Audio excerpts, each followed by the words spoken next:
Hi hello అండి. చామదుంపల పులుసు ఎలా చేయాలో ఇప్పుడు నేను మీ ముందుకు తీసుకొచ్చాను. ఈ పులుసును కోడిగుడ్లతో బెండకాయలతో కలిపి చేశాను చూడండి.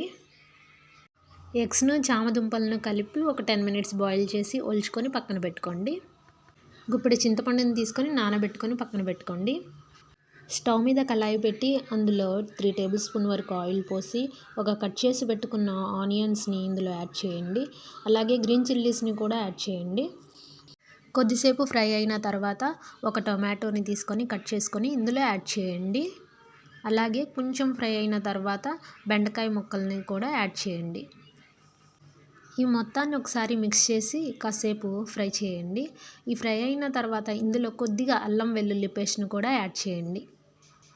ఈ మొత్తం 5 మినిట్స్ వరకు లో ఫ్లేమ్లో పెట్టి కుక్ చేయండి. ఈ 5 మినిట్స్ తర్వాత ఒలుచుకొని పెట్టుకున్న చామదుంపలను కూడా ఇందులో యాడ్ చేసి ఒకసారి కలపండి. ఇంకొక 5 మినిట్స్ వరకు ఇవి మొత్తం కూడా ఫ్రై అవ్వనివ్వండి.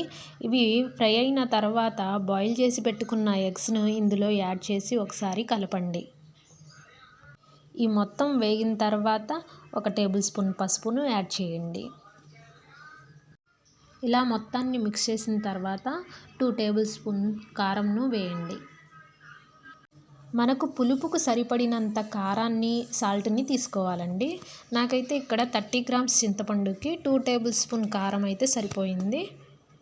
ఇదంతా మగ్గిన తర్వాత చింతపండు గుజ్జును ఇందులో పోసి మిక్స్ చేయండి.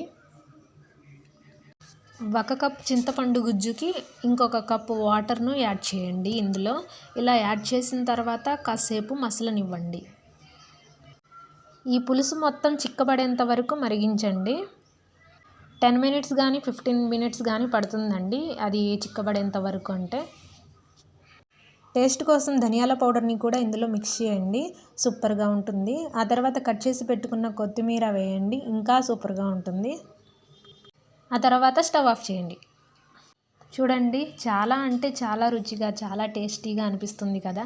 నేను నిన్ననే తిన్నానండి, చాలా అంటే చాలా టేస్టీగా ఉంది. నేను తిన్న తర్వాత టేస్ట్ బాగుంటేనే వీడియో అప్లోడ్ చేస్తున్నాను. మీరు కూడా ట్రై చేయండి. ట్రై చేసి ఎలా ఉందో నాకు కామెంట్ చేయండి. Thanks for watching. సబ్స్క్రైబ్.